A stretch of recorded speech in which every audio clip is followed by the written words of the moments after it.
اللہ پر توکل کیا ہے، جانیے قرآن سے۔ سلام علیکم، سلامتی اوپر آپ سب کے۔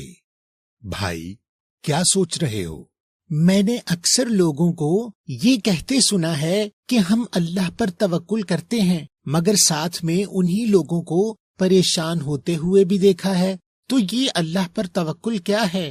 بھائی، توکل کے معنی بھروسہ کرنے کے ہیں، اور یہ بھروسہ کسی کے نام پر نہیں کیا جاتا، بلکہ جو اس نے آپ کو یقین دہانی کرائی ہے، بھروسہ اس یقین دہانی پر ایمان لا کر، یعنی اس یقین دہانی کو سچ مان کر کیا جاتا ہے۔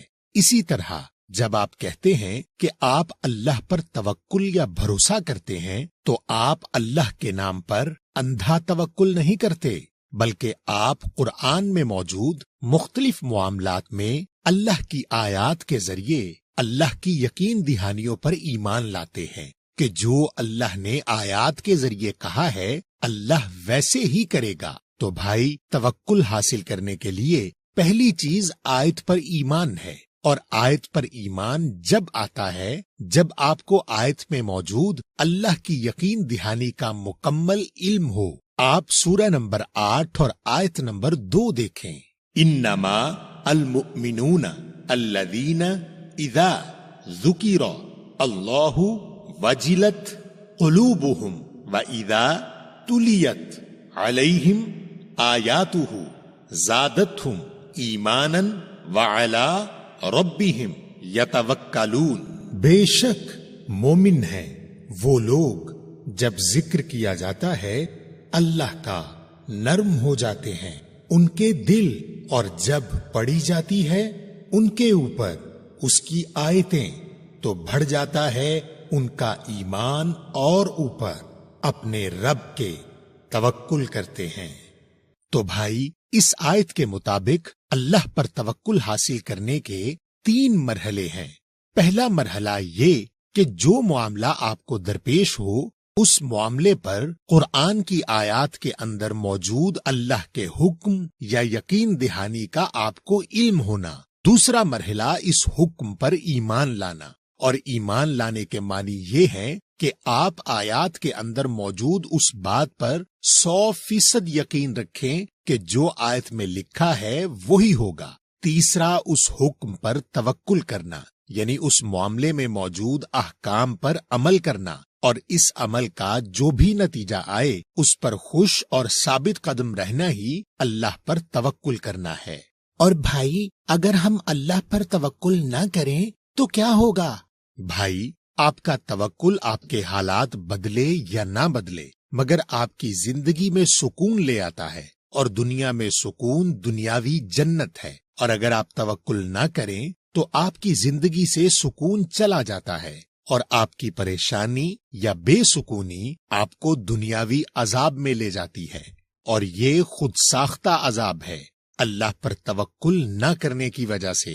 بھائی، کیا آپ توکل کرنے سے متعلق کچھ مثالیں دیں گے؟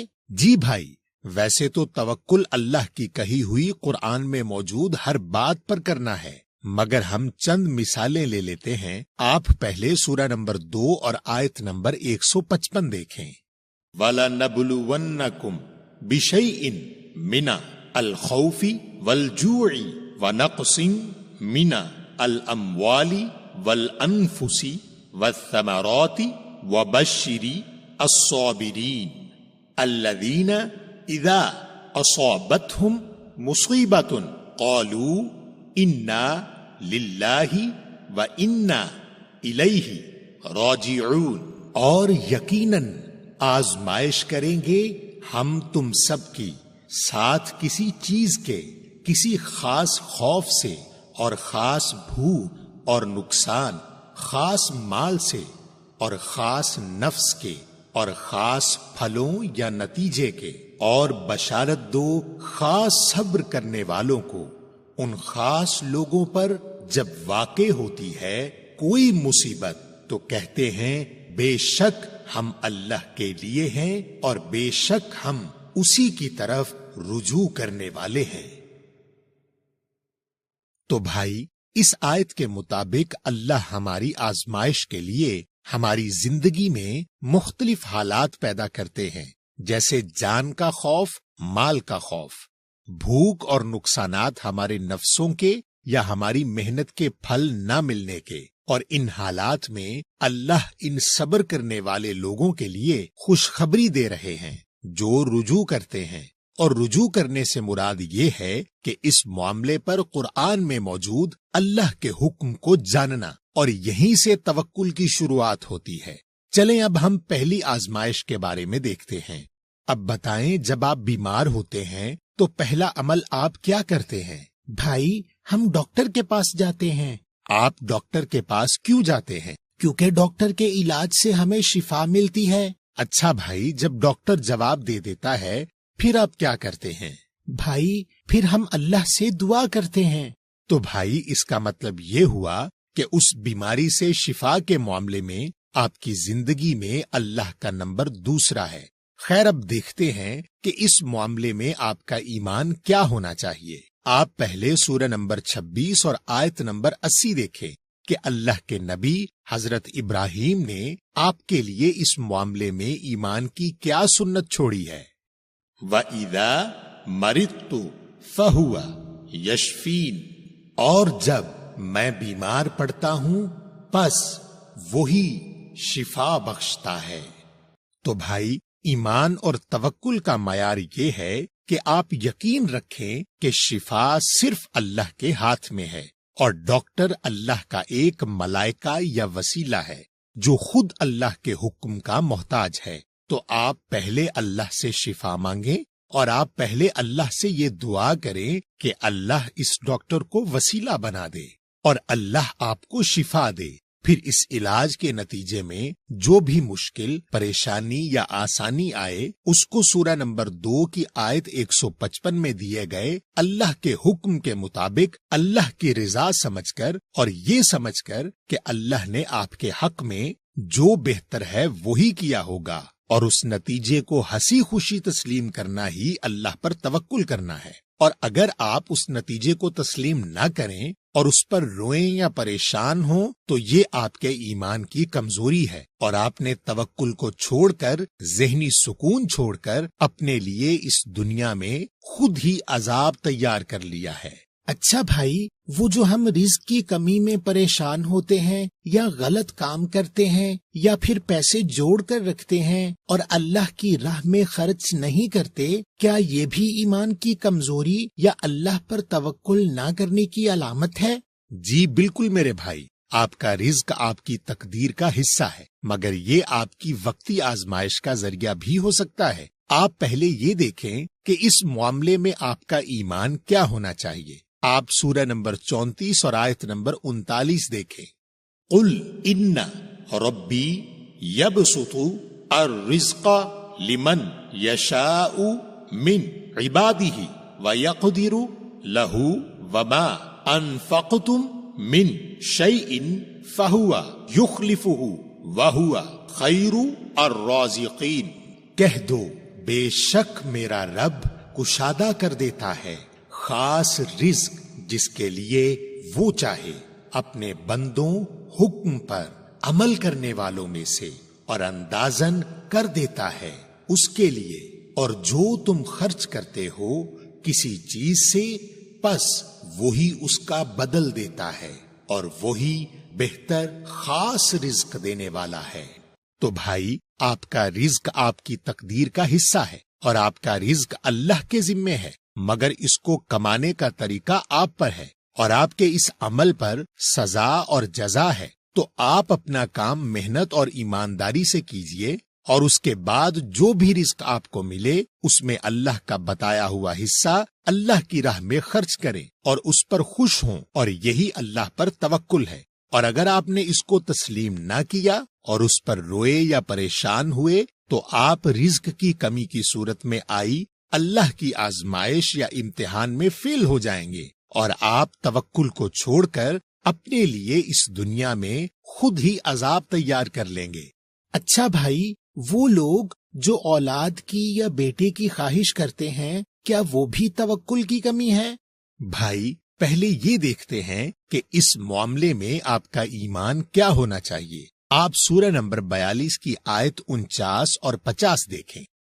للہ ملک السماوات والارض یخلق ما یشاء یہب لمن یشاء اناثا ویہب لمن یشاء الذکور او یزوجہم ذکرانا واناثا ویجعل من یشاء حکیما انہ علیم قدیر.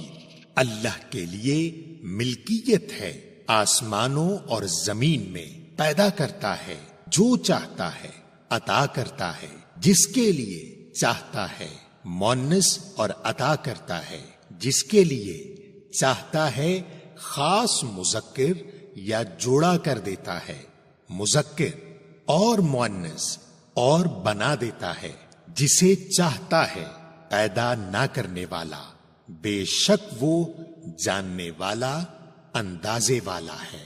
تو بھائی اس آیت کے مطابق اولاد کا فیصلہ اللہ نے اپنے پاس رکھا ہے، تو اولاد کی خواہش رکھنا غلط نہیں. اور قرآن کی سورہ 37 اور آیت 100 کے مطابق حضرت ابراہیم نے صالح اولاد کے لیے دعا کی، اور قرآن کی سورہ 21 اور آیت 89 کے مطابق حضرت زکریا نے وارث کے لیے دعا کی. تو دعا کرنا تو درست ہے، مگر دعا صرف اللہ سے کرنی ہے، اور اس کا جو بھی نتیجہ آئے، چاہے مذکر ہو یا مؤنث، چاہے ایسا ہو جس میں مذکر اور مؤنث کا جوڑا ہو، یا چاہے بے اولادی ہی ہو، اس کو سورہ 42 کی آیت 49 اور 50 کے مطابق اللہ کی مصلحت کا حصہ سمجھنا اور تسلیم کرنا، اور نہ اس کا الزام کسی پر لگانا اور نہ ہی اس پر غم کرنا ہی اللہ پر توکل کرنا ہے. اور اگر آپ اس کو تسلیم نہ کریں اور اس پر روئیں یا پریشان ہوں یا اس کا الزام کسی پر لگائیں،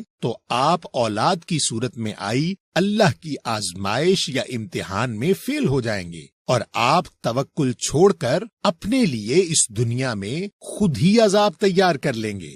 اور بھائی وہ لوگ جو جادو ٹونے یا تعویذ کروانے جاتے ہیں یا سمجھتے ہیں کہ ان پر جادو یا تعویذ کیا گیا ہے، تو کیا یہ بھی ایمان کی کمزوری اور اللہ پر توکل نہ کرنا ہے؟ بھائی پہلے تو دیکھیں کہ اس معاملے میں ہمارا ایمان کیا ہونا چاہیے. آپ سورہ نمبر 39 اور آیت 38 دیکھیں.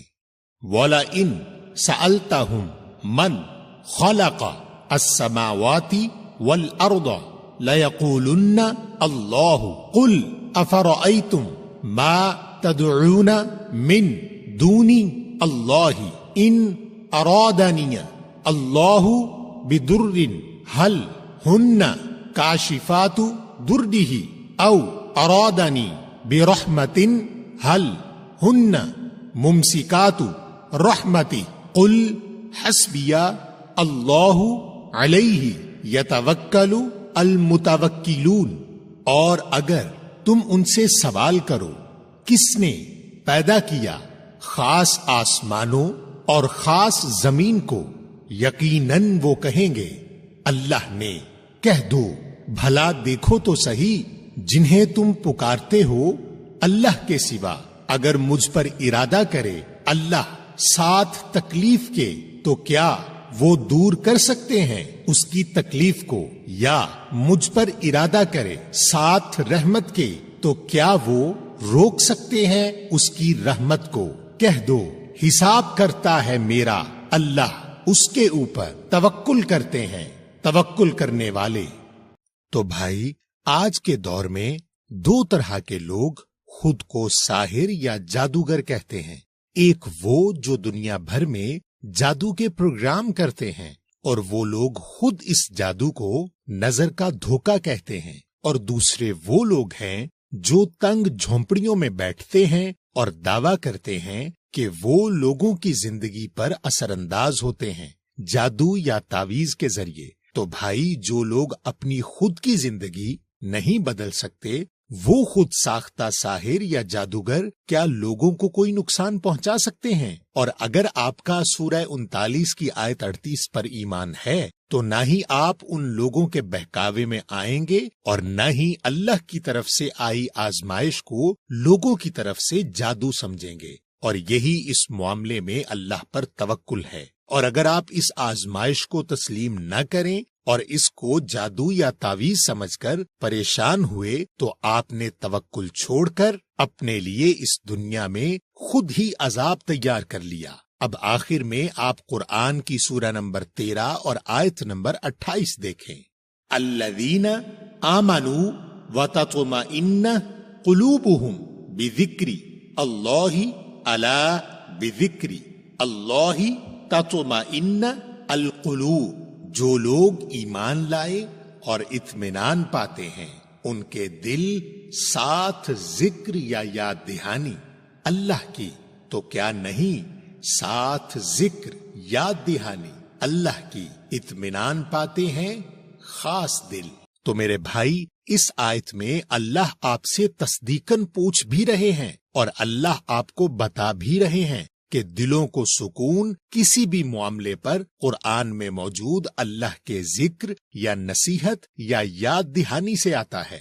تو اگر آپ اپنی زندگی میں کسی بھی معاملے میں پریشان ہیں تو اس کا واضح مطلب یہ ہے کہ یا تو آپ کے پاس اس معاملے میں آیات کے اندر موجود اللہ کا ذکر یا یاد دہانی کا علم نہیں، یا آپ کا اس ذکر یا یاد دہانی پر ایمان نہیں، کیونکہ جب علم اور ایمان ہوتا ہے تو توکل خود ہی آ جاتا ہے، اور توکل ہونے کی پہچان آپ کا دلی سکون ہے، یعنی آپ کے دل کا پرسکون ہونا ہی آپ کے اللہ پر توکل کی علامت ہے۔ تو بھائی یاد رکھیں کہ اللہ آپ کے ایمان کو جانچنے کے لیے آپ پر آزمائش یا امتحان ڈالتے ہیں، اور اگر آپ توکل کریں اس معاملے میں اللہ کی یقین دہانی کے اوپر تو اللہ آپ کو ذہنی سکون دے کر آپ کی دنیا جنت بنا دیتے ہیں۔ اور اگر آپ ایمان کی کمزوری دکھائیں اور اللہ پر توکل نہ کریں تو آپ مایوسی اور غم میں لپٹ کر اپنا ذہنی سکون کھو دیتے ہیں، اور آپ اپنی آزمائش کو اپنے لیے عذاب میں تبدیل کر دیتے ہیں۔ اور دیکھیں اللہ آپ سے سورہ 42 کی آیت 30 میں کیا کہہ رہے ہیں، وَمَا أَصَابَكُم مِّن مُّصِيبَةٍ فَبِمَا كَسَبَتْ أَيْدِيكُمْ وَيَعْفُو عَن كَثِيرٍ، اور جو تم پر مصیبت آتی ہے مصیبتوں میں سے، پس وہ کمائی ہے تمہارے ہاتھوں کی، اور وہ درگزر کرتا ہے اکثر سے۔